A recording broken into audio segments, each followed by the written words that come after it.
Press the Lord. सभी लोगों को जय मसीह की। मसीह ज्ञान ज्योति चैनल में आपका स्वागत है। मैं आपका भाई विनोद कुमार मसीह। तो आज का मेरा विषय है, टॉपिक है, परमेश्वर किन लोगों को क्षमा करते हैं। तो आइए वचनों के माध्यम से हम देखेंगे।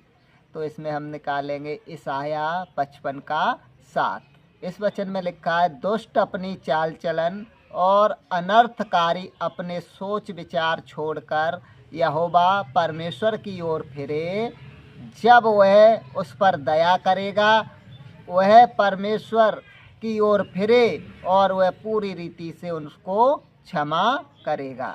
तो इस वचन में परमेश्वर का वचन हमें यह सिखा रहा है, दुष्ट अपनी चाल चलन और अनर्थकारी अपने सोच विचार छोड़कर यहोवा परमेश्वर की ओर फिरे। तो जो दुष्ट है, बुरे लोग हैं, अपने बुरे चाल चलन को छोड़कर और अपनी बुरी सोच विचार को छोड़कर परमेश्वर की ओर फिरें, जब वह उस पर दया करेगा। परमेश्वर कब दया करेगा? जब हम अपनी बुरी चाल चलन को छोड़कर परमेश्वर की ओर फिरेंगे, अपनी बुरी सोच विचार को छोड़कर परमेश्वर की ओर फिरेंगे, तो परमेश्वर हम पर दया करेंगे। और लिखा है, परमेश्वर की ओर फिरें और वह पूरी रीति से क्षमा करेगा। कब हमें क्षमा करेगा? जब हम अपनी बुरी चाल चलन को छोड़कर, बुरे सोच विचार को छोड़कर परमेश्वर की ओर फिरेंगे, तो हमें पूरी रीति से क्षमा करेगा।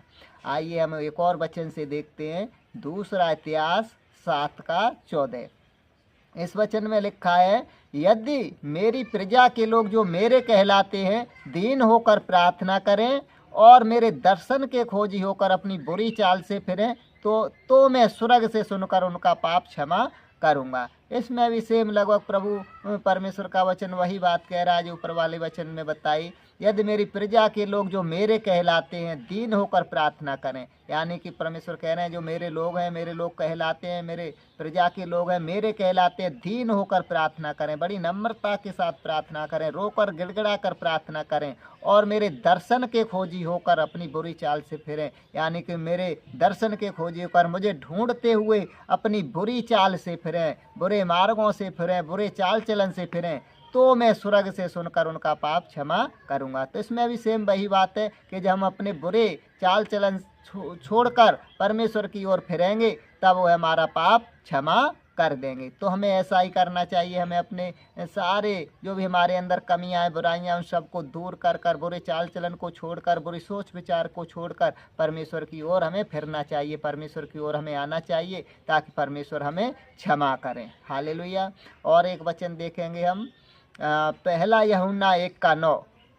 इस वचन में लिखा है, यदि हम अपने पापों को मान लें तो वह हमारे पापों को क्षमा करने और हमें सब अधर्म से शुद्ध करने में विश्वास योग्य और धर्मी है।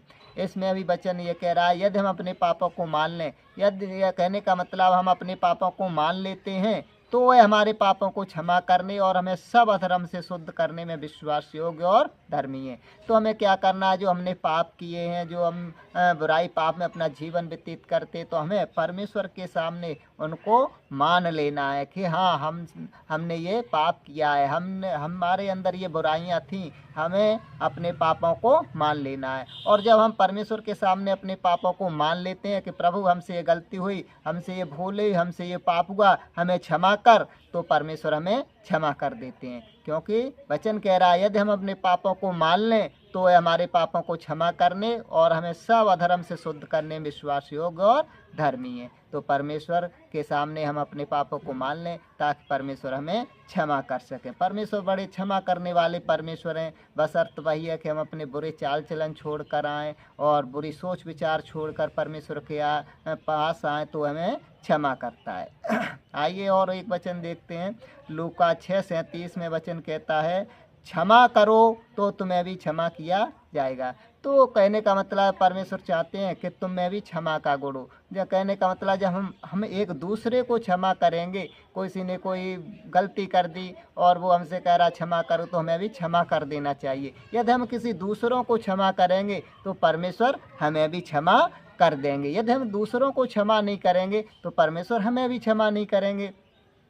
तो हमें एक दूसरे को क्षमा कर देना चाहिए। जब हम क्षमा करेंगे तो परमेश्वर हमें भी क्षमा कर देंगे। आइए हम और एक बाइबल से स्टोरी लेते हैं, उड़ाऊ पुत्र की, लूका 15 के 11 से स्टार्ट करते हैं। किसी मनुष्य के 2 पुत्र थे और उनमें से जो छोटा था उसने पिता से कहा, हे पिता, संपत्ति का वह भाग जो मेरे हिस्से में आता मुझे दे दो। तो किसी मनुष्य के 2 पुत्र थे। छोटे वाले ने उससे कहा कि हे पिता, अपनी संपत्ति का भाग जो मेरे हिस्से में आता मुझे दे दो। उसने अपनी धन संपत्ति उनमें बांट दी। जो उनका पिता था उन्होंने क्या किया कि अपनी संपत्ति को बांट दिया। बहुत दिन न बीते कि छोटा सब कुछ एकत्रित करके दूर देश चला गया, दूर देश चल पड़ा। तो छोटा वाले ने क्या किया कि अपनी संपत्ति को इकट्ठा किया और दूर देश को चल पड़ा। उसने अपनी संपत्ति कुकर्म में उड़ा दी। वह दूर देश चला गया। वहाँ जाकर उसने क्या किया कि अपनी संपत्ति को कुकर्म में उड़ा दिया, बुरे कामों में उड़ा दिया, बुरी संगति में उड़ा दिया, बुरे कामों में खर्च कर दी।